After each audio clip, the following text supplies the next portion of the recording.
welcome back to another video on my channel. This is the next installment on my Avatar the Last Airbender zine project. This is Water Tribe. I did end up doing the front, like, paper collage part different, so it ended up being smaller than I would have liked, so the front doesn't look as good as the other ones. But I wasn't going to redo it and stuff, so ahead of time I did that and I went and traced everything in. So the front was very simple. I just did the same like blue designs with 3 different Tombow markers and stuff, and then went to the back where Earth Nation, because on the back I have the next element in the cycle, which is Earth for this one, and I do those in colored pencils. For this one, I feel like it went quite well, the zine. There wasn't a whole lot of mishaps and stuff. The only issue was I didn't know really where I've like the first page, well, the second page, the first page once you open it, I didn't know if I wanted to do both to in law. I just ended up putting to I don't know how to pronounce that out loud. I've never said it out loud.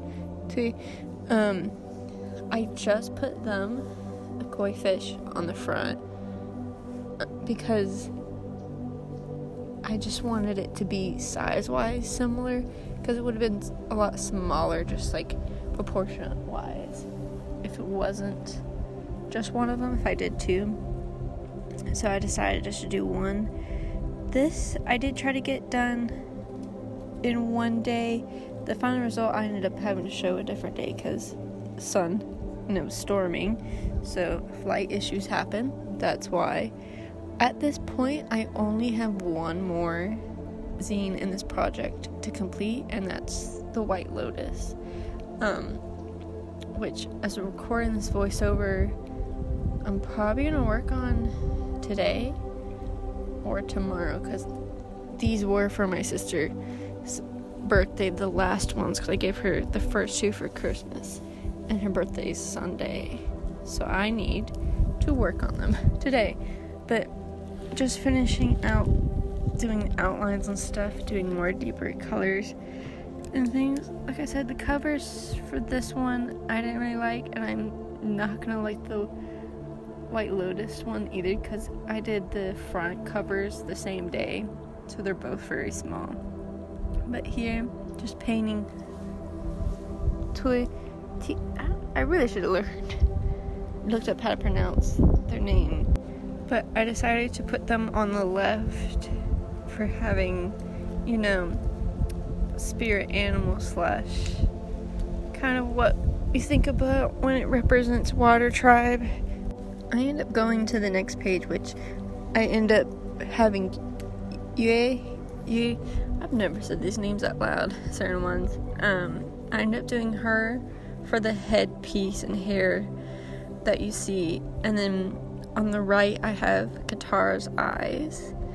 I decided to do it that way because I just picked out main prominent characters from each nation that you think of and stuff, and I didn't put just main characters that you think of from the nations that were important to, that I just felt like I wanted to do stuff with, because there of course are other people as well that are important and you could probably think deserve a higher space in doing this, but I just decided to do these characters and stuff. So we have Yay there.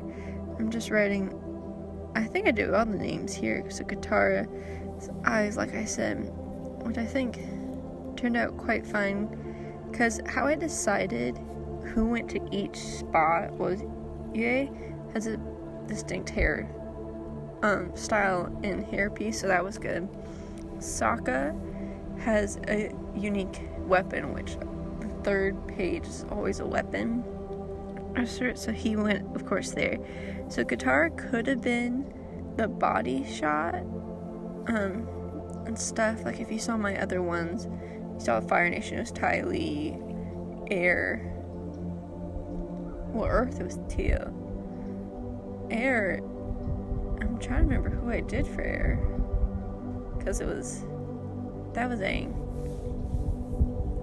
But for this one, I did Hakoda, so Katara and Sokka's dad, because I just felt like it just fit and I wanted to do it, because Paku is gonna be in the White Lotus, so he couldn't be here and stuff. So I decided to do those characters for this one.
I decided to do Sokka's boomerang instead of his sword because it is the weapon that he has majority of the time and also has like the most impact. When you think of him, you probably think of him as his boomerang and then secondly the sword, and I just felt like it was easier to also just do the boomerang, but that's why I chose to do that. And like I said with Hakoda, I did his full body.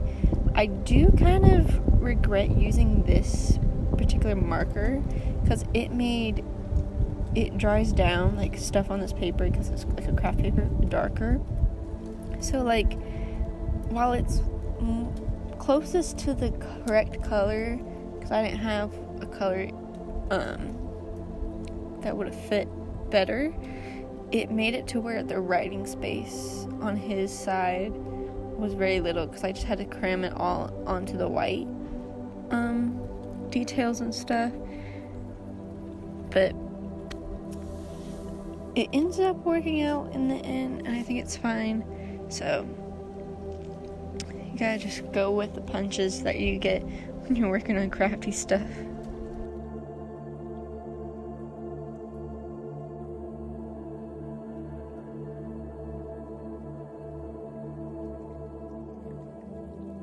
The location I chose for the second page was the Northern Water Tribes. I just ended up doing like the, border and stuff. Again, this color was too dark and I wish I would have done it a different color, but there's plenty of space to write above it, so it's fine. This was just a quick coloring and stuff, so I eventually, once I finish all this coloring, I'll go back and do all the outlines for everything.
And here is the final result. Like I said, the covers I'm not that happy with, but everything else I'm quite pleased with how it turned out, and I'm excited to be another one down in this project, and I look forward to doing the next and last one, which is the White Lotus. Bye!